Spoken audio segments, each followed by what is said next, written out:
Hey, what's good with y'all? One Piece chapter 1023 dropped, and I gotta say, it's been a hell of a weekend. It's been a great weekend because my head canon has been going crazy. I've had more questions arise now than I had before this chapter, so I just want to get into some of my takeaways that I had from the chapter. So first things first, what's good with my boy Sanji, man? What's good with Sanji? That boy told me so he feel off. What you mean you feel off? Like my boy Hank Hill would say, that boy ain't right. That boy ain't right. That boy ain't feeling right. I'm just interested because I started saying to myself, maybe Cyborg Sanji is a thing. Am I allowed to feel that way? Is Cyborg Sanji allowed to be a thing?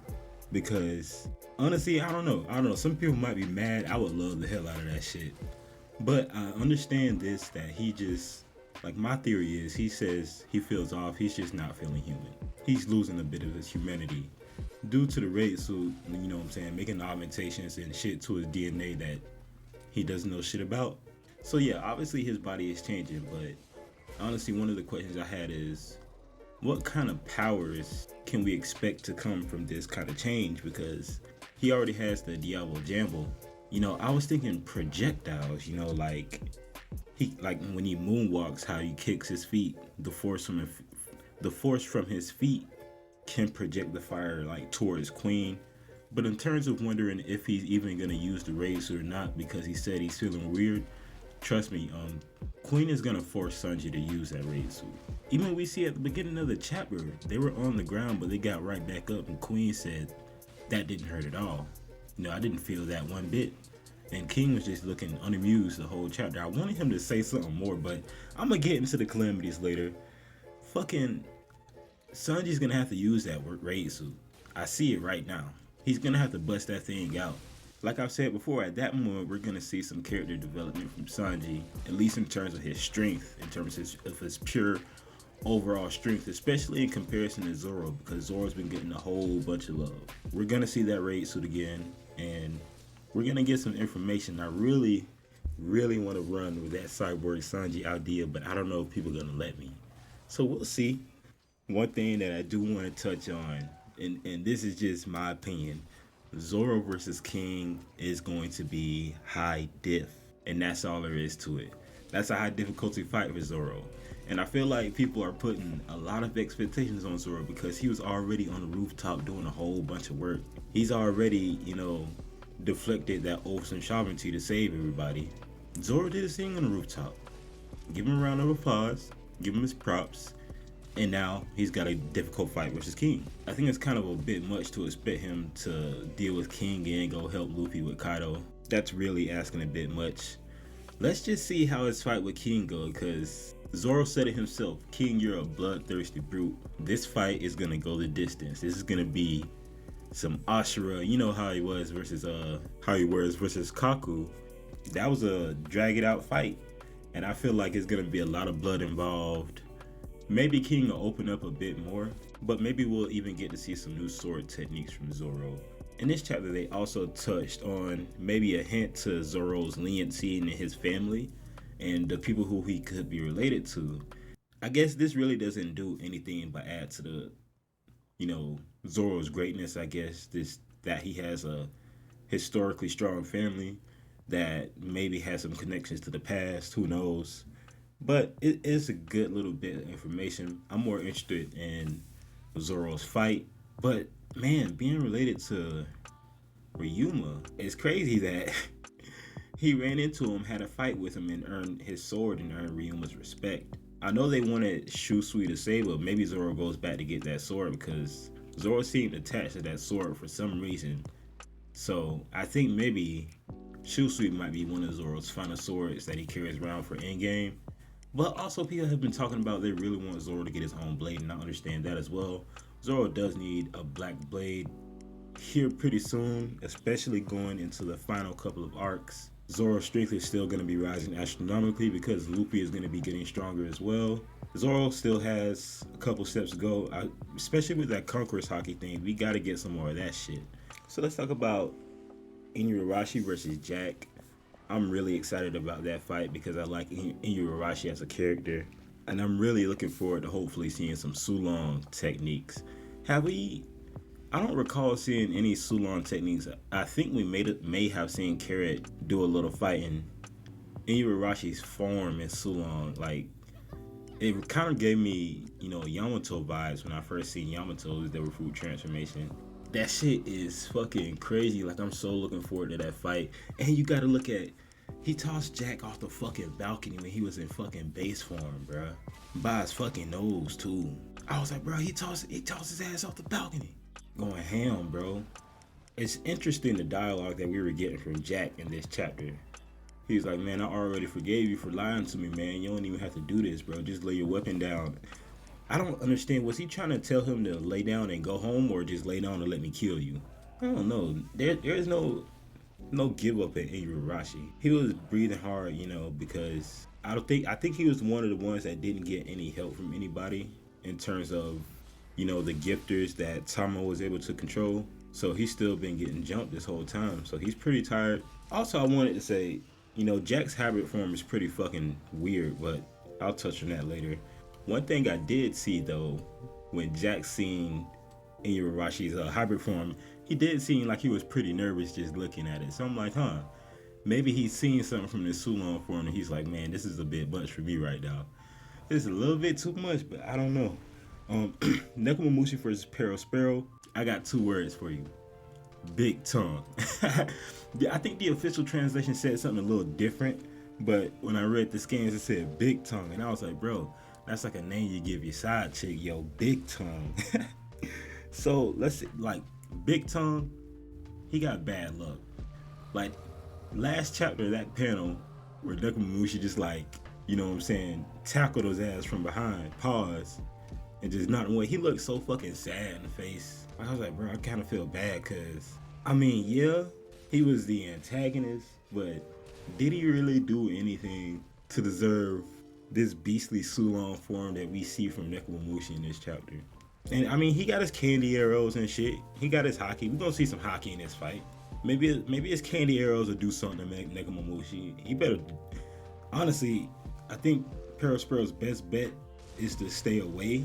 But maybe he can try to trap Nekomamushi in, get him close, and trap him in some candy. But we gotta see the Sulong form, because that shit is gonna be probably moving fast. Like, I'm so excited to see Nekomamushi fight in this Sulong form. But this is definitely gonna be a good fight. I hope they actually dedicate a chapter to Arashi and Nekomamushi's fight, because I do want to see some hockey, both from Jack and from Sparrow. I feel like they could make that into a good fight if they dedicate a decent amount of time to it. So Fukurokuju versus Raizo, that's one fight that I was kinda, I wasn't that hyped about it, but they keep having this little back and forth going on right now, right? And the way Raizo has been talking to Fukurokuju, it's like, man, I'm ready to sacrifice everything just to have a chance at redemption. You know what I'm saying? They trying to prove to everyone that they were worthy samurai of Oden. And I think Raizo's gonna die. But the thing is, I think Raizo's gonna die, and then Denjiro might come and finish off Fukurokuju as Raizo's taking his final breath.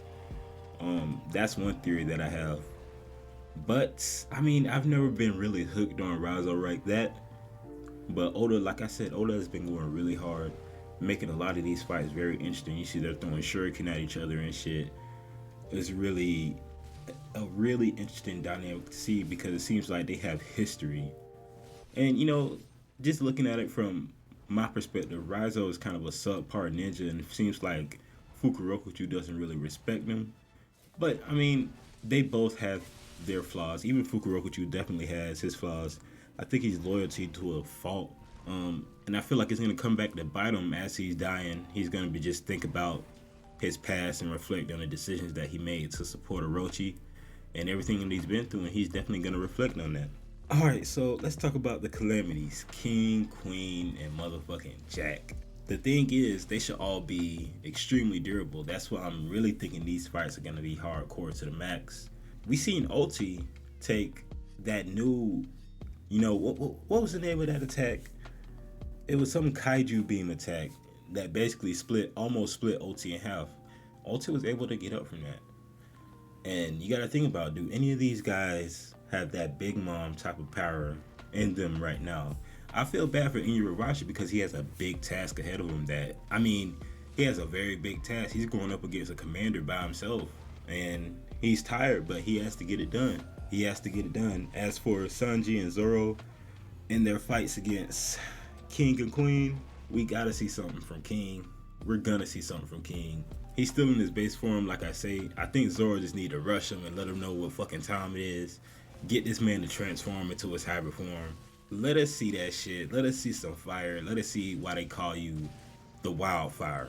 Okay, we ain't see some wildfire shit yet. Let's see why they call you the fucking Wildfire. That's gonna be some dope shit. Queen, you can already see his durability. He's been actually allowing people to throw him around just to let them know, like, okay, that he literally feels nothing. He's been getting body slammed by Monster Point Chopper. He was having a casual conversation while he was doing it. He's been kicked in the face by Sanji's Diablo Jambo. He's been fighting Sanji. They just got kicked again. He's been going at it. So Sanji's gonna need a little bit of kick, if you know what I'm saying. A little bit of power behind his kicks if he's gonna want to finish Queen off. And that's why I definitely feel that Sanji is gonna bust out that raid suit, and after that, it's game on. It's fucking game on. And I'm telling you, Sanji is finna clutch the fuck out of this shit. I'm telling you right now. Luffy and adult Momo. Let's talk about this shit here. Luffy versus Kaido is here, and like I said, I'm ready for that shit. Okay. Now let's touch on this. How involved is Momo gonna be in this fight when they pull up on Kaido, right? The reason that I'm concerned about Momo is I don't want him to pull up and immediately get thunderbogged and sent the fuck home. Cause just think about it, Kaido could still come and fold this man's shit if he want to. I don't know how Oda's gonna write it, if Momo's gonna get a significant buff to his power to where he's able to tank some shit. But I just don't want Momo to get thunderbogged wide-eyed off the roof. I don't want Luffy to get hurt trying to protect Momo, still thinking that he's a kid. We're gonna check the degree of Momo's involvement in this battle here. But I'm just so hyped about Luffy. Now, the one question that I had is just about Luffy's power up, because we know he's getting one. We just don't know what it is yet. We know Luffy got some shit up his sleeve. We just don't know what it is yet. All we've seen is base form Luffy against hybrid form Kaido. Now, the reason I was leaning more towards Awakening than Gear 5th is simply because, Luffy still hasn't solved his Gear 4th problem with losing Haki. And so I was leaning towards Awakening, unless his Gear 5th involves a Haki fix to where he can go Gear 5th and not lose any Haki, and he can just still do his thing. Then that would be dope. And then now the question you have to ask, what the fuck was Gear 5th do? I'm excited to see what he's gonna do. I want to see some more Conquerors Haki's clash, because Luffy's on this shit, and like I said, this is that fight that's gonna put him in the upper echelon, right? I want him to get this 1v1, because then everybody will have to shut the fuck up, because people been fucking disrespecting Luffy's name, man. They tried to compare Luffy shit on the rooftop to Zoro shit. I mean, I fuck with Zoro, right? Okay? But let's keep it real. Zoro shit was a paper cut compared to what Luffy was able to do to Kaido in that moment. Think about it. When Zoro attacked Kaido on the rooftop, Kaido was standing still. Zoro stood there, prepared his strongest attack. And Kaido stood there, took it, and was just like, fuck. Basically, he was like, fuck, man. Even Zoro said, man, I at least expected to knock you off your feet. And Kaido like, nah, bro, you fucking did enough. That was enough, okay? When Luffy hit Kaido, Luffy was being attacked. Kaido was already in his face. He's like, yeah, man, people can do it, but not a fucking dead man walking like you. Luffy was being attacked. Deflects the carnival, punches Kaido in the gut, then uppercuts him. Kaido was on his back. Kaido was like, oof. And then, casually, Luffy's like, hey, Law, take Zoro, get the fuck out of my face. And that's how it went down. Yeah, Luffy and Zoro are pretty close in strength, but that's not like Luffy is the captain here. Luffy's on top here, and his strength is growing astronomically still. Every time he fights somebody like Kaido, just think about it. 30 minutes, Kaido 1v1. Think about how much Luffy learned in that battle. Think about how much Luffy grew in that battle alone and what he was able to learn and how he's going to apply that shit to the next battle, man. People don't think about that shit. They just live in the moment. I think about the future. People like us, we think about the fucking future. But anyway, I want Luffy to take down Kaido 1v1. I wish Momo could finish off Kaido somehow. But the thing is, Momo doesn't have a weapon on him unless he just takes Kaido's weapon or finds a sword somewhere and finishes him off. But people have tried to execute Kaido before and that shit didn't work. So it's gonna take somebody with a conqueror's will. If Kaido's gonna die, a conqueror has to kill him, and there's no way around it. How many conquerors are there around Onigashima right motherfucking now? I will wait for you to answer that question. His name is Monkey D motherfucking Luffy. Okay, he's here. We can't expect Zoro to do it because, like I said, Zoro doing his thing already. Zoro did his part, and he's still doing his part. Zoro good. Luffy gonna take care of business. All right. Another question that I had really quick though: Yamato versus Kaido. We haven't seen that in a couple of chapters. How is that developing? Yamato could be on that rooftop getting folded right now as we speak, and we wouldn't even know. Like by the time Luffy gets on the rooftop, she could be, a damn near a corpse. But as I've said in the past, Kaido hasn't been going as hard with Yamato as he was with Luffy, because when he's talking to Yamato, he's constantly referencing her future. So he wants Yamato to be a part of his future, but if Kaido has to do his thing, he'll probably most likely do his thing, because I just can't get a beat on that guy, and I cannot understand Kaido at all. So it'll definitely be interesting to get an update on that fight. I'm pretty sure Yamato is trying her hardest still. She said she's just holding Kaido off until Luffy gets back. If she accomplishes that, she accomplished her goal. Luffy, get in there and do your thing. And last takeaway that I have from this chapter, which has nothing to do with remotely anything else that happened in this chapter, is what about Big Mom? What about Big Mom, huh? I mean, I know Long Kid is down there doing their thing. We still got Killer and Hawkins, but I ain't talking about that shit right now. We talking about Big Mom. Because I feel like I remember Luffy saying something to Big Mom about he was the one that's gonna kick her ass. I still kind of want that to happen, but I don't want Law to die. I kind of don't want Kid to die neither, because the anime has been hyping Kid up a lot, making him seem more like a badass than a mid pack. I feel like those two could really at least hold Big Mom off until we figure out exactly what's going on with her. Like, is she gonna survive until the next arc? Is Luffy gonna dust off Kaido and dust off Big Mom with Kid and Law's help? I mean, they could all just team up on her at the end if Luffy takes care of Kaido. That'll be a sight to see, but I mean, it'll also take her out of the story because she's been around for a while, and it's about time to get rid of these Yonko. We'll get that exposition dump after Wano, which would be absolutely insane. But yeah, I'm so hyped about how the rest of this arc is gonna play out, man. I'm hyped about Luffy versus Kaido. Really hyped about Sanji in that raid suit. Gonna see some developments there. Like I said, I'm rolling with that Cyborg Sanji shit to the day I die. Cyborg Sanji, that's what I'm rolling with, and that's just how I'm gonna live out. We got big fights coming up. I'm gonna be covering it. Gonna do another live reaction. Hopefully, I don't have any technical difficulties this time around. I'm gonna just use a different software this time. I did use OBS Studio, but I'm gonna use Streamlabs. See what happens. But I got more content coming out, more gameplay coming out, guys. Just stay back, relax, and enjoy everything, man. I really appreciate everybody that's been watching the videos. If you could drop a comment down below if you enjoy the content, please let me know. Drop a like and subscribe if you enjoy the content as well. I really appreciate you guys. Y'all have a good day.